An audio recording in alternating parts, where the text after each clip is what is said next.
For example bank exams ఉన్నాయి, every year notification వస్తుంది, SBI PO వస్తుంది, ఫర్ ఎగ్జాంపుల్ ఒక 1000 పోస్టులు వస్తాయి అనుకో. సో 1000 పోస్టులకి ఆల్ ఓవర్ ఇండియాలో ఒక 20 lakhs అప్లై చేశారు, 50 lakhs అప్లై చేశారు ఫర్ ఎగ్జాంపుల్. ఈ 50 lakh కాంపిటీషన్ ఉందిరా భయ్, మీరు చాలా గట్టిగా చదవాలి, చాలా సీరియస్ చదవాలని మనం చెప్తాం. దాంతో పాటు మళ్ళీ మనం నేనే ఏం చెప్తా అంటే, ఈ 50 lakhs లో సగం మంది చదవరు, ఎట్లాగో అప్లై చేస్తారు ఖాళీ, వాళ్ళు నీ కాంపిటీషన్ కాదు, మిగతా 25 lakhs కాంపిటీషన్.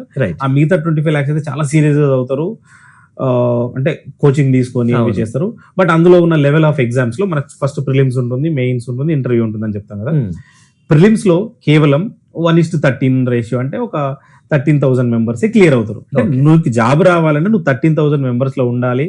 ఇది ఇప్పుడు నేను ఇదంతా చెప్పేది అంతా ఎందుకు అడుగుతున్నా అంటే, ఇప్పుడు మీరు ఇంతకుముందు చెప్పారు, సో వాళ్ళని పాజిటివ్ గా చేయాలంటే నేను ఇదంతా చెప్తున్నాను కదా, అది మన నెగిటివ్ ఎఫెక్ట్ అవుతున్న వాళ్ళకు నేను ఏ ఉద్దేశంతో చెప్తానంటే, రియాలిటీ తెలవాలి అని వాళ్ళకు కొంచెం మోటివేషన్ లాగా ఉంటుంది. ఇంత టఫ్ ఉంటుంది, లేదంటే ఇంతమంది అప్లై చేస్తారు, ఇంత కాంపిటీషన్ ఉంటుంది అనే పాయింట్ ఆఫ్ నేను చాలాసార్లు చెప్పాను. ఇట్లాంటి సింపులర్ ఎగ్జాంపుల్ అవున నోటిఫికేషన్ బట్టి, అంటే నీకు జాబ్ రావాలంటే so definitely you should be 13,000, అంటే అంతే కదా, నువ్వు నెక్స్ట్ లెవెల్కి వెళ్తావు. ఇట్లాంటి పాయింట్ చెప్పినప్పుడు అదేమన్నా వాళ్ళకి నెగిటివ్ ఇంపాక్ట్ క్రియేట్ చేస్తుందా సైకలాజికల్ గా? ఓకే, ఇక్కడ ఒక సైకలాజికల్ పాయింట్ తీసుకుంటే సార్, మనకి స్మార్ట్ ఫోన్స్ వచ్చేసాయి, ఇంటర్నెట్ ఒకప్పుడు మనకి లేదు, ఇప్పుడు Reliance 5G smart phones, advance smart phone.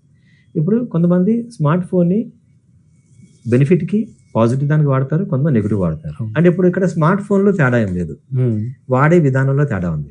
ఇప్పుడు మీరు ఇచ్చేది, మీరు ఇన్ఫర్మేషన్ ఇస్తున్నారు. మీరు ఏమంటారంటే, ఒక పర్టికులర్ ఆర్గనైజేషన్లో ఒక పర్టికులర్ పోస్టులు పడ్డాయి, దానికి ఇంతమంది అప్లై అయ్యారు, ఇంత అప్లై చేశారు, కానీ పోస్టులు ఎన్ని ఉన్నాయి, ఇంత మీరు ఒక స్ట్రాటజీ ఇస్తున్నారు. ఇప్పుడు స్ట్రాటజీని ఒక ఇన్ఫర్మేషన్ గా తీసుకుంటే పర్లేదు.